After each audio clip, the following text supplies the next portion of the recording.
Introduction to obstacle training यानी बाधा प्रशिक्षण का इंट्रोडक्शन। तो बाधा प्रशिक्षण में जो मार्क्स डिस्ट्रीब्यूशन होता है, ऑब्स्टिकल ट्रेनिंग का मार्क्स डिस्ट्रीब्यूशन, ये पेपर 3 का पार्ट होता है। और ए सर्टिफिकेट के लिए ये 5 नंबर का आता है, बी सर्टिफिकेट में 6 मार्क्स का आता है एंड सी सर्टिफिकेट में 14 मार्क्स का आता है हमारा ओटी में से, यानी ऑब्स्टिकल ट्रेनिंग में से। ऑब्स्टिकल ट्रेनिंग और बाधा प्रशिक्षण करने से कैडेट्स शारीरिक रूप से मजबूत होते हैं, साथ ही में उनमें उच्च स्तर का आत्मविश्वास विकसित होता है, उनमें साहस के गुणों का विकास होता है, साथ ही जीवन में आने वाली सभी प्रकार की चुनौतियां और बाधाओं को सामना करने की इच्छा शक्ति बढ़ती है। ऑब्स्टिकल कोर्स और बाधा कोर्स, जो स्टैंडर्ड ऑब्स्टिकल कोर्स होता है जिसमें एनसीसी कैडेट्स जिस रेस में पार्टिसिपेट करते हैं, उसको पार करने के लिए उसमें 10 बाधाएं होती हैं, 10 ऑब्स्टिकल्स होती हैं। संरचना के आधार पर जो ऑब्स्टिकल्स होती हैं, जो अवरोधक होते हैं, उनका जो निर्माण होता है वो किस चीज से बनी होती हैं? लकड़ी से, ईंटों से, कंक्रीट से और मिट्टी से बनाई जाती हैं। प्रत्येक बाधा एक दूसरे से लगभग 30 फीट की दूरी पर रखी गई होती है। फिट बैलेंस और सीधा संतुलन, यह 3 इंच मोटी, 4 इंच चौड़ी और 12 फीट लंबी लकड़ी की एक पट्टी सी होती है, जिसे जमीन से 1.5 फीट ऊपर रखा गया है। एक कैडेट इस बाधा को क्रॉस करने के लिए अपने बाहों को फैलाकर, जैसे इस पिक्चर में देख सकते हो आप, बाहों को फैलाकर और शरीर को संतुलित करते हुए इस बाधा को पार करता है। क्लियर जंप, इसकी संरचना 18 फीट लंबी एक सीधी छड़ जैसी होती है। यह लकड़ी की छड़ जमीन से 2 फीट ऊपर रखी जाती है। कैडेट को शरीर के किसी भी अंग को छुए या इस्तेमाल किए बिना इसके ऊपर से कूदना होता है, जैसे कि इस पिक्चर में आप देख सकते हैं। यह एक लकड़ी की संरचना है जिसमें 3 फीट और 5 फीट की ऊंचाई, ये 3 फीट और ये 5 फीट की ऊंचाई पर 2 समानांतर छड़ें होती हैं, यानी ये लकड़ी के 2 पट्टे, एक 3 फीट पे और एक 5 फीट पे होता है। दोनों की लंबाई 18 फीट होती है, यहां से यहां तक ये 18 फीट लंबे होते हैं। गेट पार करने के लिए ऊपरी बीम को दोनों हाथों से पकड़ना होता है, जैसे यहाँ इस पिक्चर में इन्होंने पकड़ रखा है, और अपने पैरों को 3 फीट लंबी छड़ पर रखकर कूदना होता है। जग संतुलन, यह लकड़ी के तख्तों से बनी एक जिगजैग जैसी संरचना है, जिसकी लंबाई 18 फीट और चौड़ाई 3 इंच होती है। ये जो चौड़ाई है ये 3 इंच है और ये यहाँ से लेके यहाँ तक 18 फीट ये लंबी होती है। शुरुआत में तख्ते की जमीन से ऊंचाई 1.5 फीट होती है, स्टार्टिंग में 1.5 फीट होती है और अंत में धीरे धीरे बढ़कर 3.5 फीट तक हो जाती है। कैडेट को खुले हाथों से इस बाधा को ऊपर से दौड़ना होता है और शरीर को सीधे खड़े होने की तरह संतुलित रखते हुए इसे पार करना होता है। ऊंची दीवार, हाई वॉल, यह दीवार 6 फीट ऊंची होती है और 12 फीट लंबी होती है, जिस पे दोनों तरफ प्लास्टर होता है। इस दीवार को कूदने के लिए कैडेट को भाग के आना होता है और कूद के इस दीवार पे ऐसे यहाँ किक मारनी होती है और फिर दोनों हाथों से दीवार ऊपर से पकड़नी होती है और फिर शरीर को ऊपर धकेलते हुए दूसरी तरफ जंप लेना होता है। डबल डिच यानी दोहरी खाई, यह बाधा 2 समान खाइयों से बनी होती है, जिसमें प्रत्येक खाई 6 फुट चौड़ी और 3 से 4 फुट गहरी होती है और 8 फीट लंबी होती है। ये 8 फीट लंबी होती है और इसके बीच में लगभग ये जो डिस्टेंस है, ये जो दूरी है, ये 4 फीट की होती है। कैडेट को पहली खाई के ऊपर से कूदकर एक पाँव यहाँ बीच में रखना होता है और फिर दूसरी खाई को जंप करके कूद के पार करना होता है। राइट हैंड वॉल्ट, दाएं हाथ से वॉल्ट, यह लकड़ी का तख्त जमीन से, ये जो लकड़ी की जो बल्ली है, ये जमीन से 3.5 फीट ऊपर होती है और 18 फीट लंबी होती है, यानी ये जो लंबाई है ये 18 फीट है और जमीन से ऊंचाई इसकी 3.5 फीट है। कैडेट को दाहिने हाथ का सहारा लेकर इस बल्ली के ऊपर से कूदना होता है, जैसे इस पिक्चर में आप देख सकते हैं। फिर दोनों पैरों को एक साथ उठाकर दूसरी तरफ छलांग लगानी होती है। लेफ्ट हैंड वोल्ट, जैसे राइट हैंड वोल्ट था वैसे ही लेफ्ट हैंड वोल्ट भी होता है, बाएं हाथ से कूदना। इसमें भी जो ये लकड़ी की बल्ली होती है, इसकी ऊंचाई जमीन से 3.5 फीट ऊपर होती है और 18 फीट लंबी होती है। इसमें फर्क सिर्फ इतना है कि जंप लेते वक्त कैडेट को अपना बायां हाथ पहले रखना होगा और फिर दोनों पांव से जंप लेके दूसरी तरफ कूदना होगा। रैंप, यह 15 फीट लंबा, 18 फीट चौड़ा और 4.5 फीट ऊंचा स्लोपी ग्राउंड होता है, यानी ढलान वाला ढलानदार टीला होता है। इसे पार करने के लिए कैडेट को रेंग कर ऊपर चढ़ना होता है, फिर ऊपर जाके जंप करनी होती है। सेफ्टी मेजर्स यानी सुरक्षा उपाय, कैडेट्स को बाधा दौड़ प्रशिक्षण प्रदान करते समय निम्नलिखित सुरक्षा उपायों का पालन सुनिश्चित किया जाना चाहिए। जैसे शारीरिक रूप से स्वस्थ कैडेट्स का ही सिलेक्शन होना चाहिए, चयन होना चाहिए। प्रशिक्षण और ट्रेनिंग पहले पीटी ड्रेस में देनी चाहिए, उसके बाद ही बैग और हथियार के साथ प्रशिक्षण करवाना चाहिए।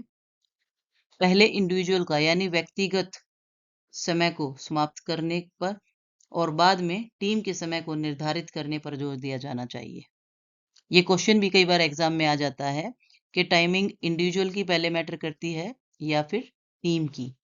तो व्यक्तिगत टाइमिंग पहले होती है और उसके बाद टीम की टाइमिंग पर, टीम के समय पर जोर दिया जाता है। गीली और फिसलन भरी बाधाओं और क्षेत्र से बचना चाहिए। बाधाओं को योग्य प्रशिक्षकों की देखरेख में ही पार किया जाना चाहिए और केवल सही तकनीक का ही प्रयोग किया जाना चाहिए। प्राथमिक चिकित्सा की व्यवस्था सुनिश्चित की जानी चाहिए। बेनिफिट्स ऑफ ऑब्स्टिकल कोर्स, यानी कि ऑब्स्टिकल कोर्स के लाभ निम्नलिखित हैं। शारीरिक फिटनेस सुनिश्चित करता है, लचीलापन सुनिश्चित करता है, मानसिक शक्ति सुनिश्चित करता है, मन और शरीर का समन्वय और संतुलन बना रहता है, जोखिम लेने की क्षमता में सुधार होता है, समस्या समाधान कौशल का मूल्यांकन करना, समय समग्र ओवरऑल टीम स्पिरिट यानी टीम भावना बढ़ती है। अब एमसीक्यूज करते हैं कुछ ऑब्स्टिकल ट्रेनिंग के। शारीरिक मजबूती के अलावा बाधा प्रशिक्षण का प्राथमिक मनोवैज्ञानिक लक्ष्य निम्नलिखित का विकास करना होता है। तो इसका आंसर आएगा कॉन्फिडेंस, करेज और विल पावर, यानी आत्मविश्वास, साहस और इच्छा शक्ति। ओके, दूसरा क्वेश्चन। सूत्रों के अनुसार बाधा प्रशिक्षण कैडेट्स को निम्नलिखित चुनौतियों का सामना करने के लिए तैयार करता है। तो कौन सी चुनौतियां होती हैं? सभी जीवन में सभी प्रकार की चुनौतियां और बाधाएं। एक स्टैंडर्ड एनसीसी का जो बाधा कोर्स होता है, वो कितनी ऑब्स्टिकल्स होती हैं, उसमें कितनी बाधाएं होती हैं एक ऑब्स्टिकल कोर्स में? 10। कोर्स की प्रत्येक बाधा के बीच में कंपलसरी मैंडेटरी स्टैंडर्ड दूरी कितनी होती है? हर एक बाधा के बीच में कितनी दूरी होती है? 30 फीट की। निम्नलिखित में से कौन सी सामग्री स्रोतों में बाधा निर्माण के घटक के रूप में सूचीबद्ध नहीं है? Steel and plastic. In the gate vault में समानांतर जो बल्लियां होती हैं, किन दो विशिष्ट ऊंचाइयों पर रखी गई हैं? 3 फीट पे और 5 फुट पे। गेट वोल्ट को क्लियर करने के लिए, को पार करने के लिए कौन सी टेक्निक सही है? इसका आंसर है B, hold the top bar, जो बल्ली है उसके ऊपर वाले हिस्से को पकड़ो और फिर 3 फीट बार को जंप अक्रॉस करो।